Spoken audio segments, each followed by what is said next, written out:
Tonight in CVM News at 7, CTOC disbanded. Former police commissioner praises JCF's new special investigation branch. Horrific. 4-year-old killed in Manchester, father wounded. And caught in the chaos, experts weigh impact of domestic violence on children's health. Later in Small Biz, ITAL is vital. We hear from a natural juice vendor. And in sports, Sunshine Girls come in for harsh criticism after second successive loss to Australia.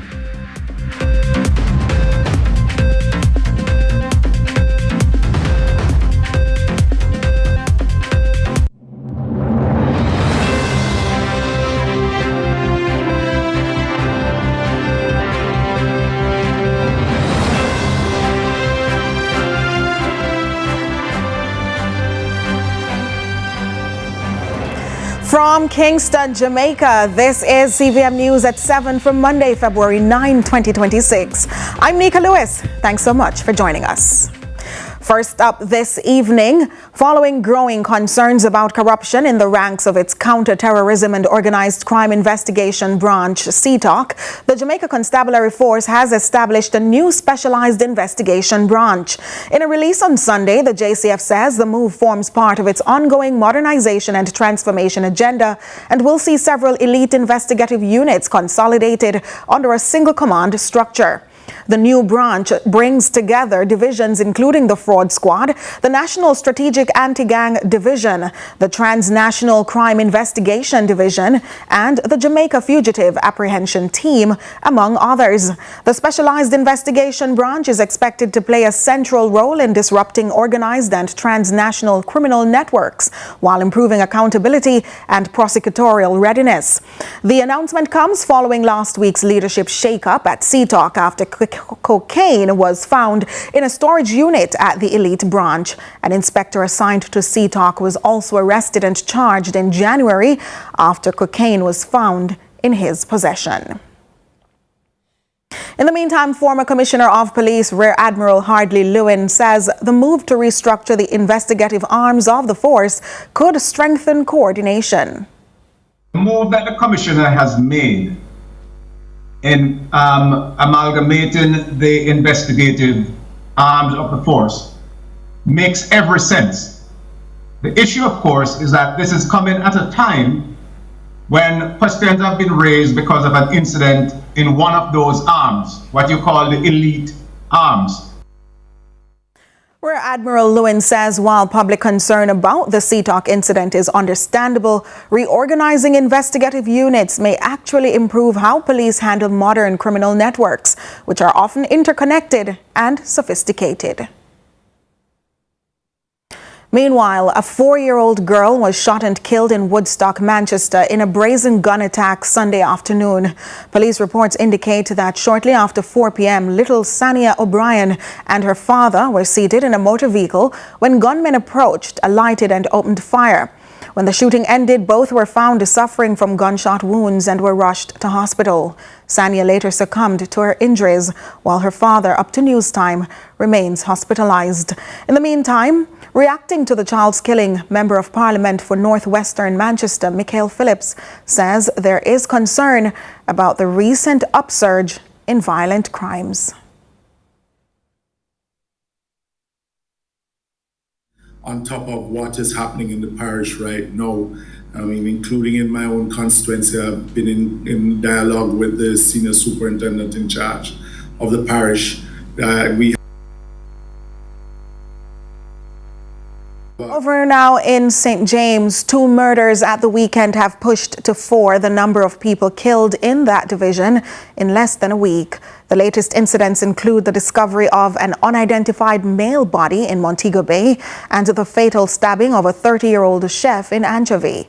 In the first case, citizens discovered the body of an unidentified male just after 5 Saturday morning, lying in a pool of blood near Juicy Patty's at the Cool Oasis Plaza on Barnett Street. The man appeared to have suffered a wound to the left side of his head. Meanwhile, police are investigating another murder, which happened in the Wiltshire district of Anchovy early Sunday morning. The deceased has been identified as 30-year-old chef Ricardo Anthony Wright. Police say Wright was involved in an argument with two men during which he was stabbed. All three men were taken to hospital where Wright was pronounced dead. The two suspects are reportedly being treated. Investigations into both incidents are ongoing.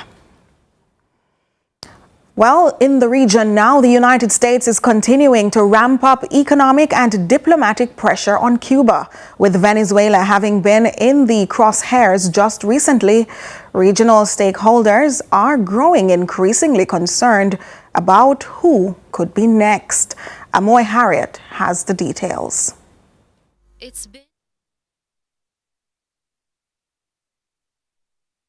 And we'll get that story from a tense couple of weeks for people living in Cuba. No fuel has entered the country since the naval blockade on Venezuela in December, bringing transport, electricity, and basic services to a grinding halt. Even Air Canada has suspended flights to Havana, citing the fuel shortage. For Jamaicans living on the island, the uncertainty is deepening, with fears over access to essentials and safe passage back home. Life is going to become more difficult. Most Jamaicans would be in Cuba for studying. I have a cousin that is studying in Cuba. She's home for the break and I ask her, like, are you prepped to go back? She has to have multiple power banks and things like that. Given the power outage that the country is now facing over there? Yeah, because you don't have means to communicate with your family while you're in a foreign country under certain conditions. It's stressful for you and the family. But outside that, the Cubans actually living there, especially the ones living outside of the major cities. They're the ones that are going to be really feeling this the hardest. Now, last week, Prime Minister of St. Lucia, Philip J. Pear, said the U.S. has forced the country to stop sending its nationals to study medicine in Cuba, a claim the U.S. has denied. But Chairman of the Left Alliance for National Democracy and Socialism, Christoph Simpson, who accepts St. Lucia's account, warns other countries could soon face similar pressure to cut ties with Havana. They've been trying for years, They've been trying to get countries to stop the medical collaboration, the educational collaboration, and in two ways. So the students that go to Cuba, they don't want that anymore. They don't want people to go to Cuba and know the reality of Cuba. And they don't want Cuban doctors and teachers to be coming into the region either. They want to stifle any sort of contact that Cuba has with the outside world. And any country could be next. We had Iran as well. The US bragged about how they caused hyperinflation in Iran.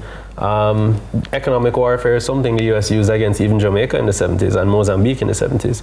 But they brag about their ability to cause shortages. They said the Iranian government will have to decide whether their people will get to eat. And that's the US threatening that we can create food shortages. Any country in the world could be next. They've subtly threatened Mexico. They've openly threatened Colombia. And we live in a world now where it's nobody to step out of line. Including Jamaica, that in 2020 was threatened with sanctions. And it's why the government has to be careful about what it says and does. So the government, we always estimated the government as being pro-US, but now it's a little trickier to look at it in that light sometimes. It's very tricky to talk about what the government can do because the US is threatening the entire region. And Bruce Golding was on CVM saying it the other day. It's very, very difficult for the government to take certain measures right now. I'm Harriet for CVM News. Meanwhile, a man is dead and 5 others injured in 2 separate road crashes in Westmoreland at the weekend. In the first incident, a 50-year-old Guardsman Limited security guard died in a motor vehicle accident along a section of the Norman Manley Boulevard in Negril, Westmoreland on Saturday. He's been identified as Greg Brown of a Whitehall district address, also in Negril. Reports are that shortly after 6 a.m., Brown was riding his motorcycle when he lost control of the bike and crashed into the median in the middle of the roadway. He was rushed to hospital with head and body injuries. He was later pronounced dead. In the second incident, 5 people were seriously injured in a 3-vehicle collision along a section of Cave Main Road leading to Belmont in Westmoreland on Sunday afternoon. The Island Traffic Authority is expanding its learner driver program in schools to teach young people responsibility and respect for the road.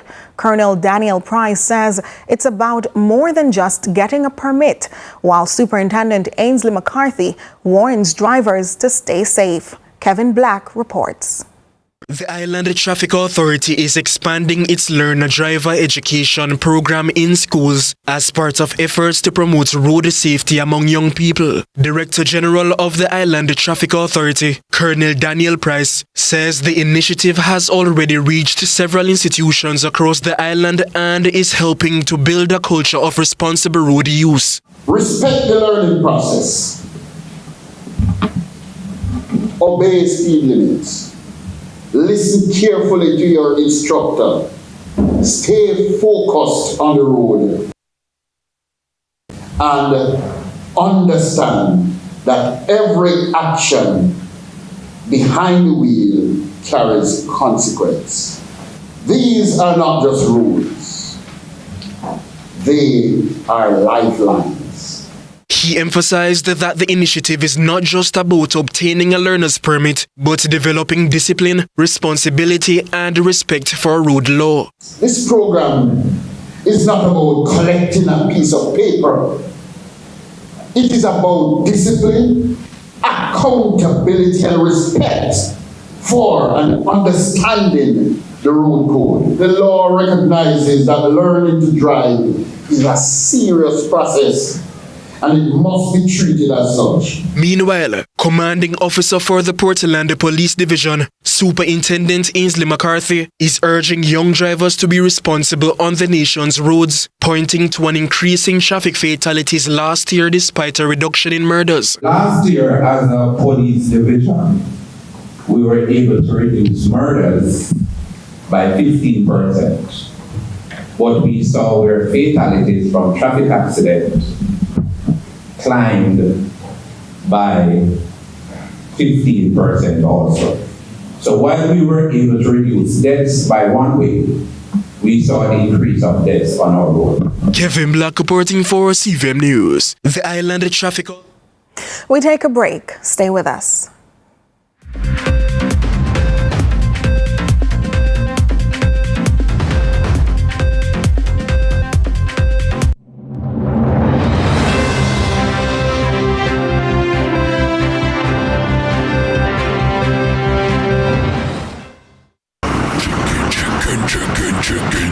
Chicken mega deal, super chicken mega deal. The KFC value menu has you thinking chicken. Get the famous combo for just $640. KFC. Trans Jam Highways is having a 50% Valentine's Day discount on T-Tag packages. Get yours from the teller in the toll booth for only $1,250, including a $500 toll credit from February 9 to 2026. Got you quicker with a T-Tag every time on Trans Jam Highways. Let's delve deep into the issues. We'll take you beneath the surface. Greetings and salutations. My name is Orville Higgins, and it's another edition of Fan Central. Talking to the people at the heart of the top sporting stories. Hear from your favorite sportsmen and women and the administrators who work tirelessly to make it all happen. It's live sports talk. I've written an entire article. Yes. Looking at all the major issues every Tuesday at 9 p.m. It's Fan Central.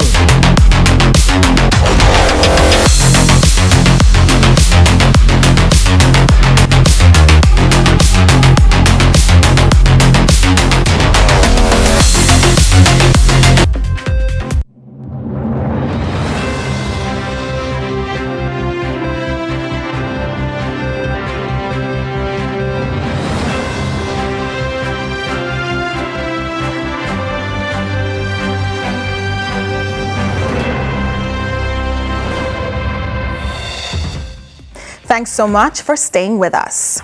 Still in the local segment, recent developments in Jamaica's courts have shone more light on the impact of domestic violence on children, especially when incidents end in death.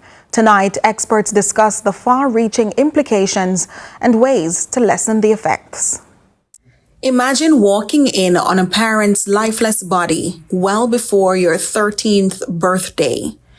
Imagine the matter being dragged to court and finding out your only living parent had a hand in this tragedy. Criminologist Dr. Jason Mackay says these incidents leave invisible scars that live with children well beyond childhood. And then, just one parent, but both. And your parents are irreplaceable, So no matter how much other persons step in, you've lost your parent. In those cases, what should be a sanctuary suddenly becomes a place of trauma. Experts say the grief is compounded by confusion, stigma, and the sudden collapse of family stability. Dr. Jeffrey Walcott is a consultant psychiatrist and clinical director at Psychotherapy Associates Limited. The issue of adverse childhood experiences or childhood trauma has actually been well researched. We can divide the impact into the short-term and long-term. Usually when you look at short-term impacts of trauma, the main issue is anxiety and issues with emotional dysregulation. We see as acting out, social dysfunction, and usually you have impact in terms of academic performance. Those are some of the classic signs that you can see that will tell you that the child is having a significant problem that requires professional attention. Dr. Walcott reminds that despite the clamor for details from many in these situations, public discourse and in-depth media reporting may re-traumatize such children. Is often the case when children, adults are re-exposed to details of traumatic events without proper preparation, without establishing the emotional and psychological safety that is required to explore such events. And so what tends to happen is that these graphic descriptions and the constant replay of details only serves to re-traumatize the person when they're going through this particular event. So I think that is something that we have to really look at. And what's the importance really of going into details in a news report? And while both men accept finding the root causes can help stem the incidents of domestic violence, the psychiatrist explains further the effect of trauma can be different on every member of that household. So it's not so much the intensity of the trauma or the viciousness of the act, but rather the signs that come up as persons navigate the grief process. And that's where we focus. We focus on what is clinically relevant. So if persons go through a severe traumatic event and they end up having good resilience skills and their coping mechanisms are strong and they have no challenges, then there's no need to pay attention to that. If somebody goes through a mild traumatic event and they lack all of these things and they're having clinical significant problems, then we have to focus on that. So it's not so much as straightforward as looking at the intensity of the trauma and projecting. It's really a complex combination of what the protective factors are, how the individuals themselves process the trauma, and how the group processes the trauma. Excess garbage is not the problem. Excess growth is. This message from Member of Parliament for Hanover Western as she seeks to tackle drainage woes in her constituency. She warns that outdated systems are buckling under the weight of a parish that has moved far beyond them. Crystal Williams tells us more.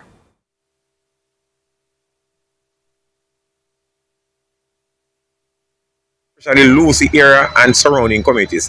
Tell us a little bit about what you think is causing this.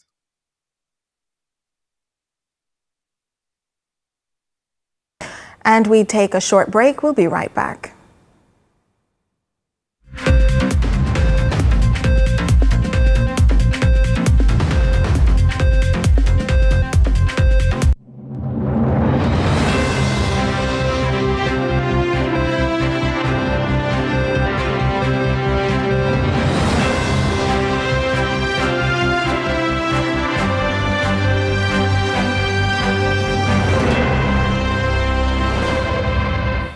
Thanks so much for staying with us. We return to that story where excess garbage is not the problem. Excess growth is.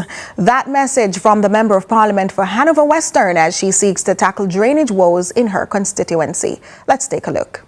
Wire Bridge, Hanover. Excess flooding has been reported in the area as a result of inadequate drainage. Member of Parliament for Hanover Western, Heather Miller Bennett, describes the area leading to Salt Spring as a great problem. Yesterday, businesses were flooded out, homes were flooded out, the entire community was underwater. Green Island Cove, Lucy Town Centre, Prospect and Lancis Bay were some other problematic areas mentioned. Miller says the drains in the parish are decades old and can no longer support the new developments. Lucy Hanover has outgrown its infrastructure. If you notice, we have several housing developments. We have several hotels, new hotels, large hotels. But guess what? We have not. It's not growing at the same pace that the parish is growing. Though drain blockage is a common reason for this degree of flooding, MP Miller testifies that the drain cleaning routine put in place for Lucy already tackles this contributor. Just recently, we the drains here in Lucy. So it is not, and we have started a cleaning, systematic cleaning, routine cleaning of the drains. So we know it is not a result of the drains being blocked, but it is infrastructure. So it cannot manage. According to the MP, until this matter is addressed, lives and livelihoods will continue to be affected. She says collaborations to combat this issue are ongoing. I have already engaged the NWA. We went there, we visited with the parish manager. He promised to bring a technical team, and I will reach out again to them to bring a technical team to look at the problem, because it is affecting us really bad. It's not just even the flooding. What's happening is that it's damaging the road going into that area, into Salt Spring, that area. So it's something that has to be addressed. Crystal Williams reporting for CVM News. Meanwhile, a family in Western Westmoreland is getting a fresh start after losing their home during Hurricane Melissa. Through a partnership between community representatives and a charitable organization, a new house has been handed over to a young mother in the burnt Savannah community. Kevin Black has her story. Western Westmoreland now has a place to call home thanks to the generosity of a charitable organization and the efforts of local political representatives. Rihanna Knuckle, who lost her home during Hurricane Melissa, received a brand new house on January 5th during a small handover ceremony in the burnt Savannah community. I really appreciate it because I never have a roof over my head. I was staying with my mother, so I kind of really appreciate it. I have a roof over my daughter's head, so it's for me to go more and motivate me more to get a job. Although I'm going to school, but yeah, motivate me more to get a job, to take care of her, put everything in here, my hard working, money in this little house. Councillor for the Friendship Division, Joan Bahadur, played a key role in securing the new home for Knuckle and her family. She says she reached out to the charitable organization's shelter after learning about their housing assistance program, hoping to bring relief to residents still struggling after the hurricane. When I heard about S shelter, I called and I got the okay that I'll be getting 2 houses. So I said, I wish I could get more because I have a lot of people who need houses. I wish I could get some more because there's a lot of other people who need the house. House is flat, nothing. Furniture is gone, nothing. So right now we are in Choro and a lot of houses demolished in this area by Melissa. Member of Parliament for Western Westmoreland, Ian Hales, says while the donation is welcome, many residents across the constituency are still in need of assistance months after Hurricane Melissa. He is calling for greater financial support to help families rebuild. It's been 5 months now since Hurricane Melissa hit the shores of Jamaica, and most of our citizens are still waiting for the assistance from government. All the assessments have been done and they're waiting on their check now. I'm appealing to the government, let's not go into month 6 before the checks are sent out to the people of Westmoreland to start rebuilding their lives. I just want to say that it's very important. Kevin Black, CVM News. Back in Kingston, during cross-examination on Monday in the Supreme Court, defense lawyers challenged a police officer's account of a fatal shooting during a Spanish Town operation, questioning key details of his testimony in the Clansman gang trial. Carla Ramdeen was in court and will file that report later on in our newscast. We remain in Kingston. The Kingston and St. Andrew Municipal Corporation and the Norwegian Seafood Council signed a memorandum of understanding on Friday to beautify the crossroads and the Pepin markets. The agreement outlines joint efforts to install new signage, improve amenities and public spaces, and promote the markets to boost local commerce and community pride. Crystal Williams shares their story. 2 flagship projects are now afoot under Kingston's Mayor Andrew Swaby, the renovation of the Pepin and Crossroads markets. The initiative has sparked a new partnership between the Kingston and St. Andrew Municipal Corporation and the Norwegian Seafood Council. Mayor Swaby says the collaboration is a major step toward building a cleaner, more modern Kingston. If these markets are okay in terms of the aesthetics, in terms of how a person dispose of their garbage, we would have solved the whole issue of a cleaner Kingston by 50%. We have been talking to the vendor, working out with the vendors' situation. We have been working closely with the National Salvation Management Authority also on it. So the Norwegian Seafood Council is just another partner to the bigger issue of a cleaner Kingston. Through this partnership, the 2 entities intend to provide Infinity with strategic branding and promotion opportunities, enhance market aesthetics through managed advertising structures, and to serve the public interest while maintaining property integrity. Trading marketing for maintenance, the mayor acknowledges the business benefits of this endeavor. You don't make a profit off markets. No. Service. So it's a service that we offer. So we will never have enough funds to that. So we have to find innovative ways like providing and advertising and branding to companies like yours for this in exchange, certainly, to the maintenance of the aesthetics of the place. Though he says he uses the term renovation lightly, noting he would have preferred more to be done, the mayor sees this understanding as a good start. The markets are located in the town centre of Kingston, or as the mayor affectionately calls it, the heartbeat of the city. It's the hope of the mayor that this initiative will inspire others around the city. I believe that what we're signing today, the fact that if you'll see the benefits of it and you certainly want us to venture into the other markets. Crystal Williams reporting for CVM News. CVM News continues after the break.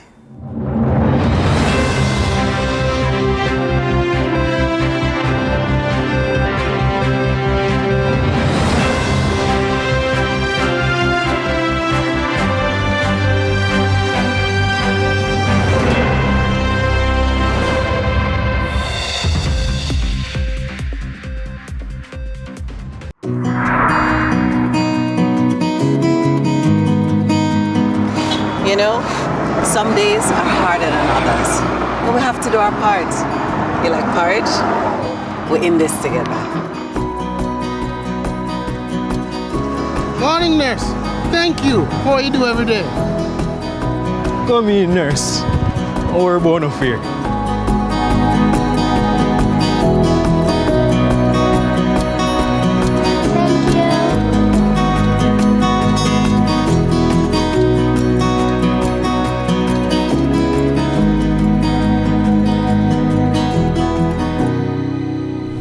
this together. Tune in to Lead Story, weekdays at 6 p.m. Hosted by Jody Ann Quarry. Brought to you by Horizon, a new loan product from Access Financial Services. The KFC value menu has you thinking chicken. Get the famous combo for just $640. The time by KFC is 7:30. Every dream conquered is another dream gained. I land and I fly again like a jet plane. Headed straight in your direction. 'Cause I'm wiser, one step closer. I'm winning 'cause I work so hard. And the music hits I play, and the people them I say we are my show tonight. Oh, what a feeling! Don't stop dreaming. Keep on believing in the power of the feeling. Whatever you want, take a chance. Song in your heart, step in your dance. You got a spark, don't put it down. Shine your lights on.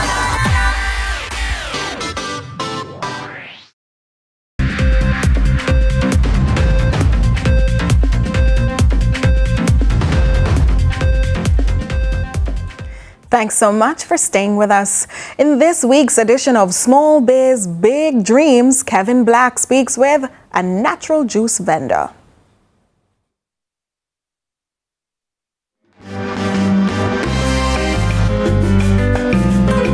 Tonight, on Small Biz Big Dreams, we meet an ITIL entrepreneur using natural juices and jelly coconut to build a business and promote healthy living. This is Small Biz Big Dreams.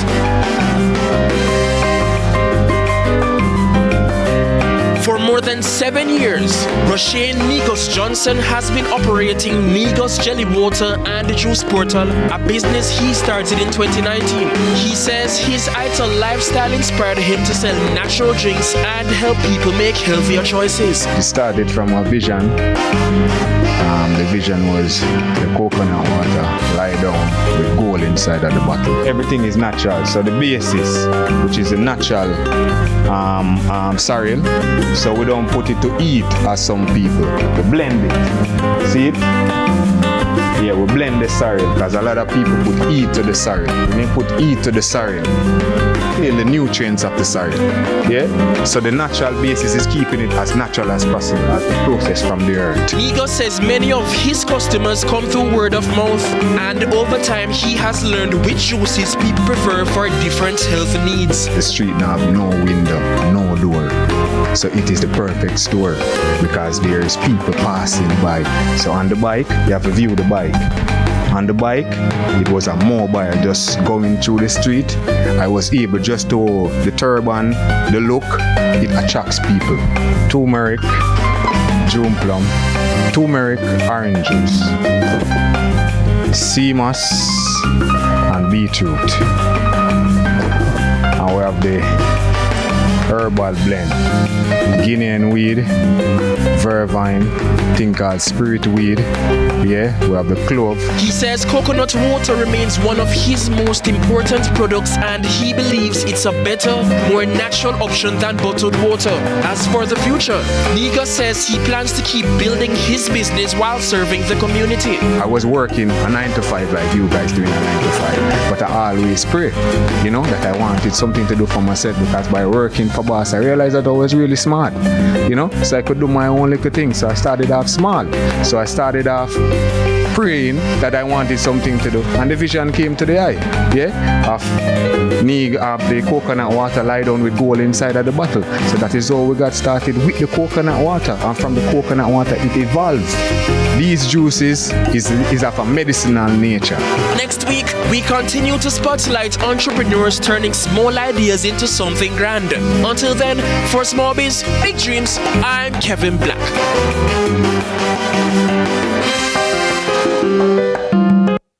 We return to the courtroom for this one. During cross-examination on Monday in the Supreme Court, defense lawyers challenged a police officer's account of a fatal shooting during a Spanish Town operation, questioning key details of his testimony in the Clansman gang trial. Carla Ramdeen was in court and files this report. The Clansman gang trial resumed in the Supreme Court Monday. Counsel for Michael Wildman, Owen Billings, and Jerome Spike, Paul Gentles, launched a pointed cross-examination of a police witness. The police witness maintained that 3 men exited a gray motor vehicle at 56 North Avenue in Spanish Town after a high-profile individual was detained during a police operation. The witness testified that he discharged his secondary weapon, a Glock pistol, firing at a man who was running towards him with a gun in his right hand. He told the court that he did not use his primary weapon because there was a high probability that upon discharge he could have struck his teammates, who he said were positioned behind the man.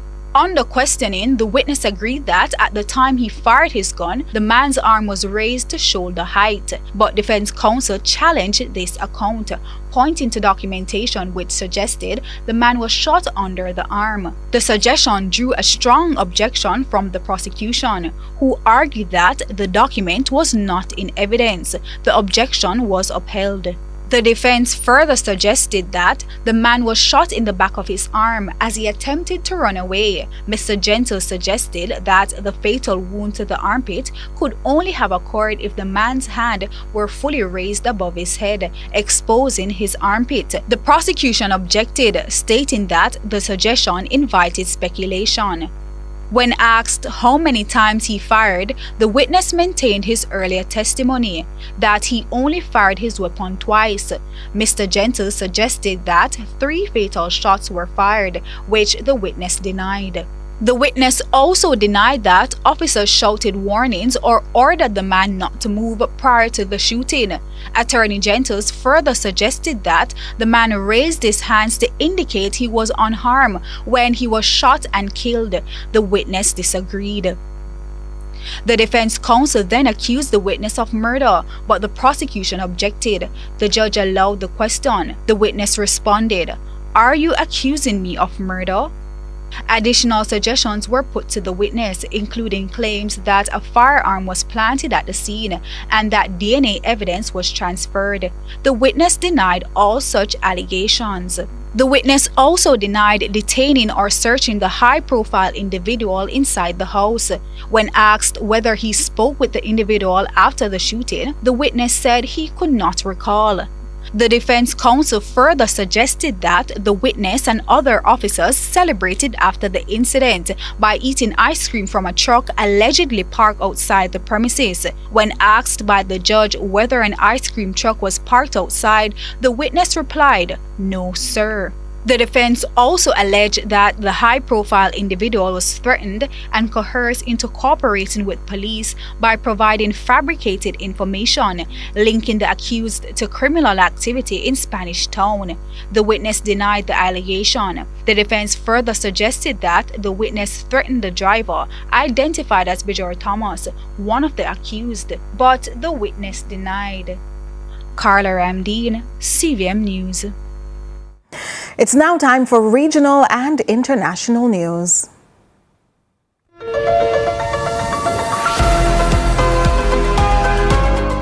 We begin with news in the region. Prime Minister of Barbados, Mia Mottley, says there